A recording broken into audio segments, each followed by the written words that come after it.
Mental health has always been a taboo in our cultures. Berak Hussain, an accomplished therapist from Ottawa, Canada, has always held a passion and desire to help our communities feel more comfortable talking about these issues. She holds a Bachelor of Arts in Psychology and a Master's in Educational Counseling from the University of Ottawa. Professionally, she is the International Students Counsellor at a university in the nation's capital. Her enthusiasm and passion for helping people battle mental health difficulties is truly infectious. She works with her clients to heal through the soul. Not only has she spearheaded the first ever Muslim mental health conference in Canada with her Serenity Islamic Mental Health Awareness Group, she has also hosted workshops in the UK, Australia, and right here in Canada, through her work as the Muslim counselor.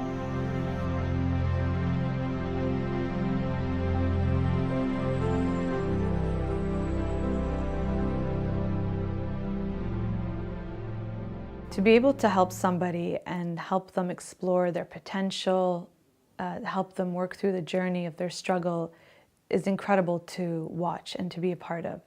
And that's always been something that I've been drawn to since I was very young. And it's a part of the work that I do as a professional psychotherapist. And the challenges that people come across could be so simple, from not doing well in their courses or having an issue with their roommate, to deeper issues such as depression, anxiety, having thoughts of suicide, relationship issues, domestic violence, you name it. I've seen it all. And the struggle, again, that these people go through, the resilience that they have, and still be able to go out and do what they have to do in their normal lives when you know that they're struggling, is incredible to watch. I see potential in people. I see an aura. And not many people have that ability to see people and read people like that. People are really good at hiding, putting on a face, a mask. Some of us have the ability to look through that and read. And subhanAllah, since I was very young, I've been able to do that and connect with people, young or old. And I find it, again, to be able to tap into somebody's soul by looking at their aura is an incredible position to be in. And to be able to do that as work, it doesn't feel like work. And again, bringing science, psychology, faith, Islam all into one medium like this is what I thrive on and I grow on.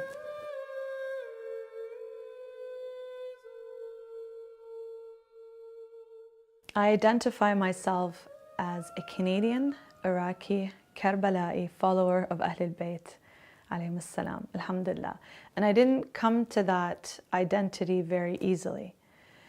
I was born in the States to parents who were international students and could not go back to my country because of the war and what was happening in the world.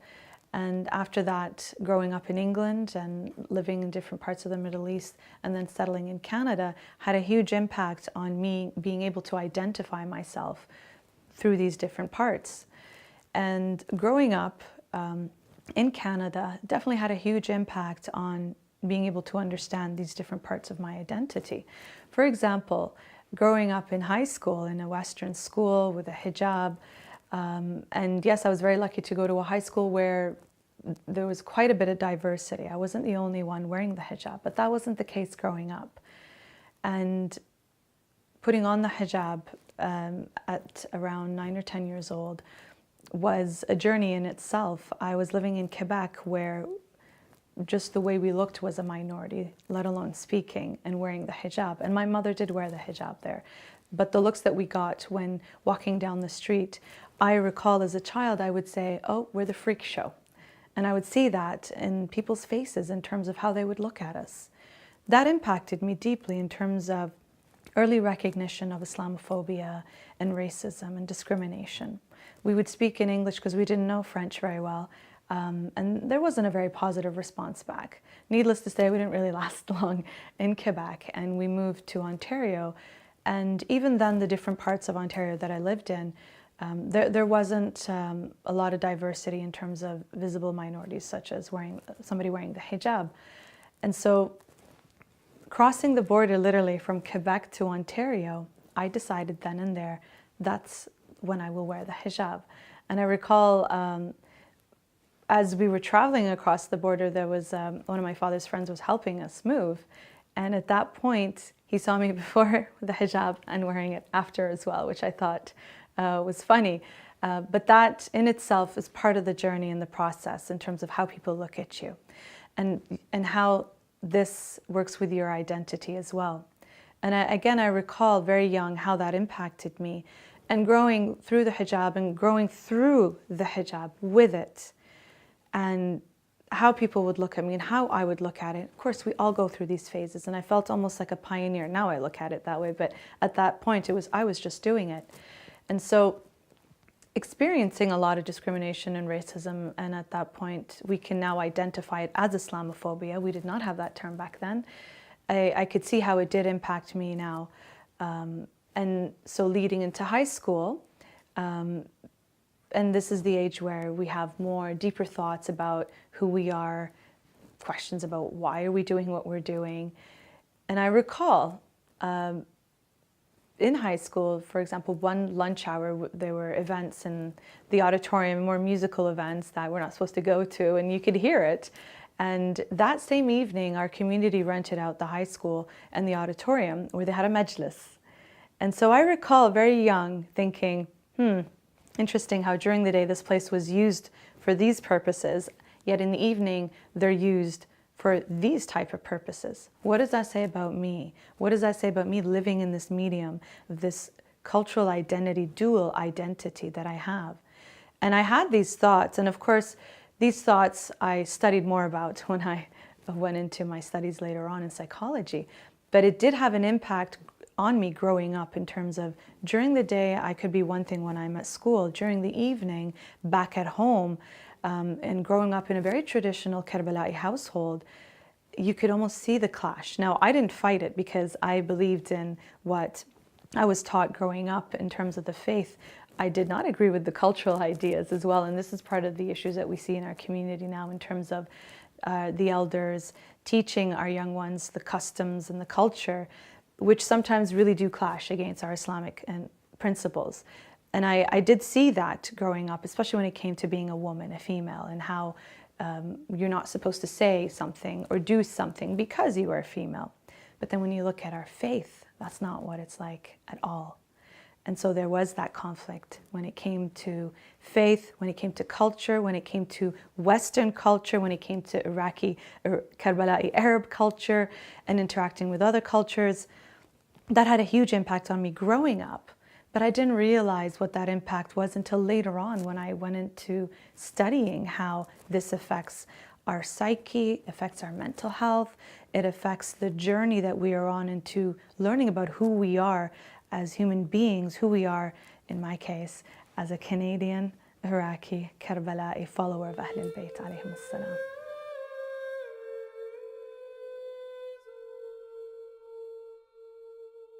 I've always been a good listener, or so I've been told. And this can be traced back early in my high school days, where a lot of my friends and peers would talk to me about their problems, their challenges at home, with their friends, the struggles, and I would be listening, offering compassion. I would give them advice at times too. And I would share some of these stories and the pain that I saw from them with my mother, who also noticed that I took on and I absorbed their pain.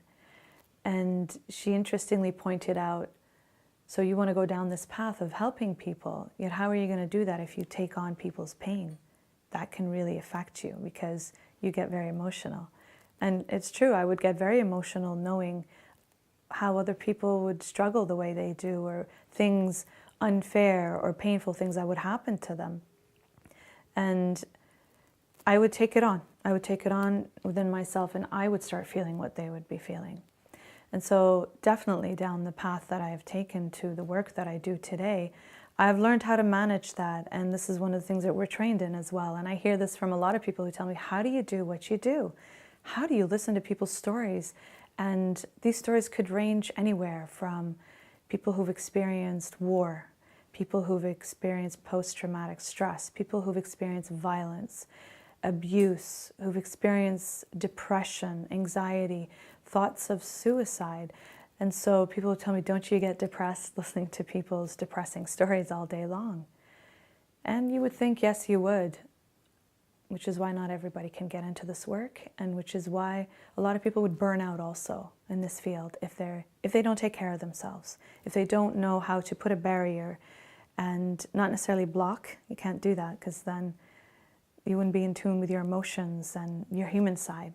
And so there is a balance of listening, but not necessarily absorbing, and still being able to give advice, still being able to listen and offer compassion, because sometimes that's all people need, is somebody to listen to them and not necessarily tell them what to do.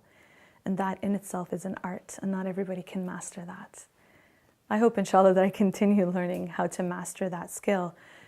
But it is definitely important to be able to be there for somebody, listen, but also offer advice, offer compassion, and offer a place for somebody to feel safe to open up. And I'm constantly mesmerized and in awe of my clients and people from all over the world who either call or contact me, message me, and talk to me about their problems so openly and freely, because there is a level of trust there, alhamdulillah. Because as we know in our communities, talking to somebody about your problems, especially at the professional level, is a taboo, and there's a fear of this information being leaked out and people finding out about these confidential issues. And so again, being in that position of being able to listen to people's stories, I have to be very careful in terms of taking care of myself as well, by not being devastated by listening to some of the horror stories that people encounter. Yet the beauty of seeing their challenges and seeing their resilience, how they can still go through life, go to school, work within their relationship, go to work, integrate and contribute to society, to their community, yet still going through these challenges, is incredible, and is a testament to the human strength, the human values. And when we look at it from a faith point of view, an Islamic perspective, and the examples that we have, who we turn to, are Ahlul Bayt alayhim as-salam, and we look at the stories and the tragedies that they've experienced, that is our role model. That is who we turn to when we go through our challenges. And when we listen to the stories of our Ahlul Bayt, they inspire us, they inspire me. There's an interesting connection between pain and resilience, and again, through the examples that our role models that we look up to, the Ahlul Bayt alayhim as-salam, and the tragedies they experienced, and the lessons that we learned from that in terms of resilience, in terms of patience, in terms of having faith and seeing beauty in tragedy, seeing beauty in very difficult situations. This, for me, as a follower and also somebody who works in this field, sees the interesting connection between the two.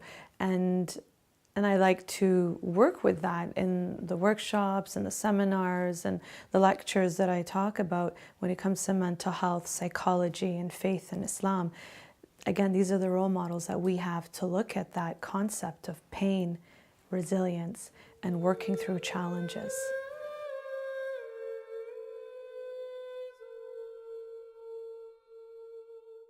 Within our culture and our communities, there's nothing in between being an engineer and a doctor.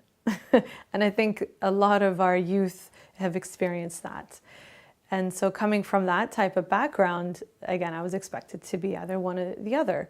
So medicine, doctor seemed the closest thing to my interest.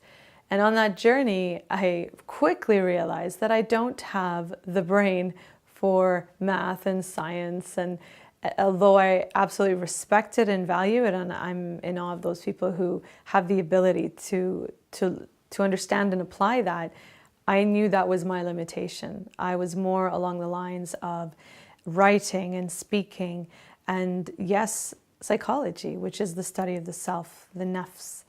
And so part of the journey that took me to where I am today is to recognize that early, understand my limitations. I was doing psychology, a psychology background, and I took science courses to help me get into medical school.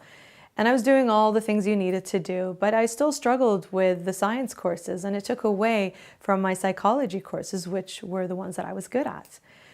In the end, I had the medical school application in one hand and the phone in the other. And I remember calling my mother and telling her, I'm not going to apply for medical school. I found something else. And at that point, I was working at the career services at the university I was studying at. And I really enjoyed helping people look for jobs or finding their career path, as it gave meaning to the work that I was doing. And so I recognized that early. And again, when you combine the idea of helping somebody with discovering their path, that has a huge impact on their lives. So coming to that realization, I felt at peace. I felt this was the right thing for me to do. Alhamdulillah, I went into my graduate studies of counseling, and I've never looked back from that, because that is where I truly grew in terms of the knowledge that I was learning. And this is how it led to where I am today. I noticed a huge disconnect between psychology and faith, and specifically Islam.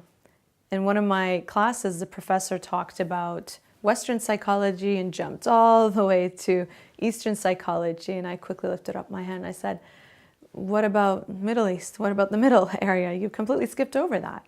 He turned to me and said, that is what you are going to do your research on. And at that point, I had already decided what I wanted to do. I wanted to explore more of some of the things that I looked at in my undergraduate studies, which involved theories from Dr. Viktor Frankl, who was a psychoanalyst, a psychologist, and being of the Jewish faith, and he went through the whole experience of the concentration camp. He noticed how people survived because of faith, because of suffering, because of God, because of love. And I really connected with these ideas as a person of faith myself, that through suffering we find meaning. When you have love, that will also drive you through struggle. And when you have faith in Allah subhanahu wa ta'ala, that will also get you through the struggle. I could not find research in terms of articles and journals for an Islamic psychological or Islamic counseling perspective. There were loosely translated books from Arabic to English about the topic of the self. And so I dug deep to see what else was out there, and I found some small articles on the internet. I did a lot of qualitative research in terms of talking to sheikhs and imams and learned people about the topic, and put that together as my thesis in terms of developing Islamic counseling practices and theories. And I didn't really think much of it at the time, other than I said, well, this is really neat and this is really fascinating. And subhanAllah, fast forward years later, and being a therapist now for around 10 years, I have been using my research in the work that I do clinically with clients of faith and non-faith backgrounds, depending on, of course, who's in front of me. And there's always been an interest of people asking me to come and talk about Islamic counseling theories and practice in the workplace, so to therapists, so they know how to treat clients of this background. And recently, in the last few years, there's been an interest in learning more from our own Muslim community about this. So the disconnect that started as a student has now been connected as a professional. And so let's take a closer look at what this means from an Islamic perspective. When we talk about the study of the self, ilm al-nafs in Arabic, psychology, how much more Islamic can you get than that?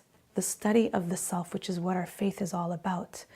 The parts of the self, the nafs. This is in the Quran, this is in our ahadith, this is in our way of life, of spirituality, of lifting the self. Getting closer to Allah is our goal. And so when you combine the study of the self along with our Islamic principle, there's no distinction. It's on the same path, because again, it is that whole way of life, that spirituality, that balance of mind, heart, and soul and body. And again, we don't look at it that way. when we talk about mental health, we don't think about it from an Islamic perspective. What's beautiful about it, that's exactly what it is.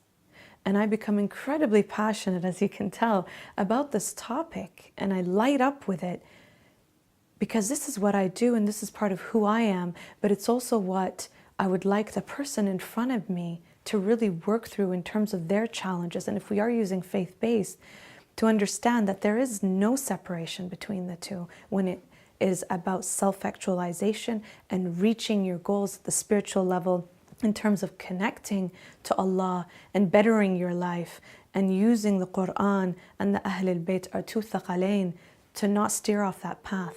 For me, there's no distinction.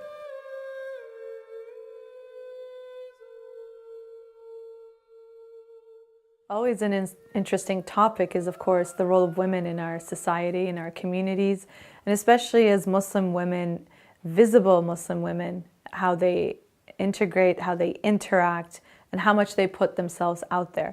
There's a lot of social taboos, as we know, and a lot of judgment, and I would probably even call it jahl ideas, in terms of ignorance, in terms of how women can contribute to society, the image. Especially in our societies, in terms of what a woman is expected to give, contribute, and how she's supposed to behave publicly at home and whatnot. And again, when we connect it to what we've been discussing in terms of psychology and our Islamic principles, it's always interesting to bring it back to that, is that our faith encourages that, yet culture does not, some at least. And if we go back to our history and look at our role models, we see, for example, Sayyidah Khadija alayhi salam, Sayyidah Fatima alayhi salam, and Sayyidah Zainab alayhi salam. These women were almost forced, you could say, in certain circumstances where they would have to speak up, where they would have to voice against injustices that were happening. And so when we look at the women today who are contributing and who are speaking up against injustice as well in our communities, who are their role models? Of course, it's these women. Yet again, we look at the culture and tradition and we see that it goes against our faith. Yet our faith encourages that, encourages women to seek knowledge just like men. And our value and our worth is based on our taqwa, our piety, not because of our gender.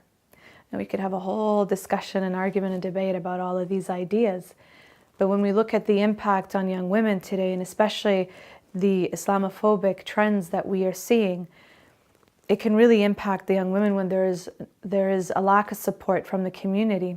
And mashallah, there has been a lot of support, I see, in terms of the brothers saying to the sisters, you know, we are your Abbas, for example. Don't think about taking off your hijab. Honor that veil on your head. And you see that is coming out more often as well. And I see that also in my circles. I see that with the discussions of young people that I have with. I see that also with people who come into my office. And again, it's so interesting to see that trend. And it's good in a sense to see these women empowered through the examples that we have from Ahlul Bayt alayhim salam. But it's also sad to see that these women have to be in the position of talking about issues when it comes to, let's say, domestic violence, when it comes to violence against women, abuse, when it comes to social injustices as well, in terms of what's happening in different countries around the world and all of these type of things. But you see a lot more women coming out and speaking, and the support there, but also the backlash as well. And I believe this does come from the culture and the backward ideas as opposed to what our faith encourages in terms of equality and the different types of equality that we have within our faith. Alhamdulillah, I hope to see more young women on this path in terms of being empowered through our examples in our own faith, and also see more of our youth and our brothers and the males in our community supporting and lifting and adhering to the principles of what our faith really teaches us when it comes to the role of women in our community and our society.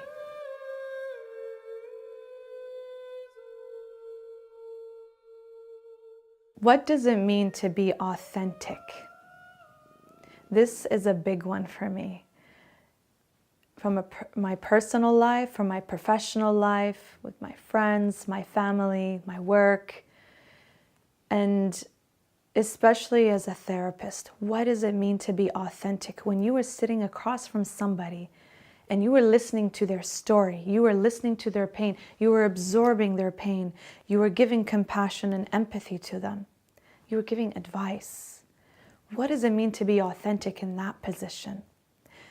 Well, I've discovered it means doing what you actually say.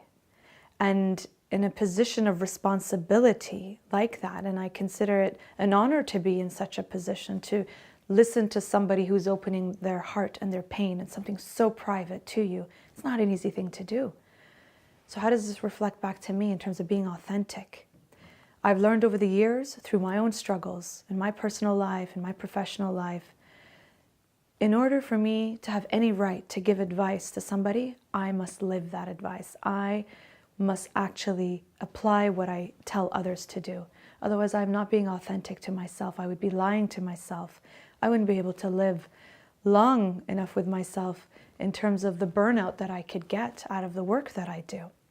And it is not an easy thing. Again, this goes back to the journey of the self, the discovery of the self, and respecting yourself in terms of who you are and who the image that you give out there. Is it truly who you are?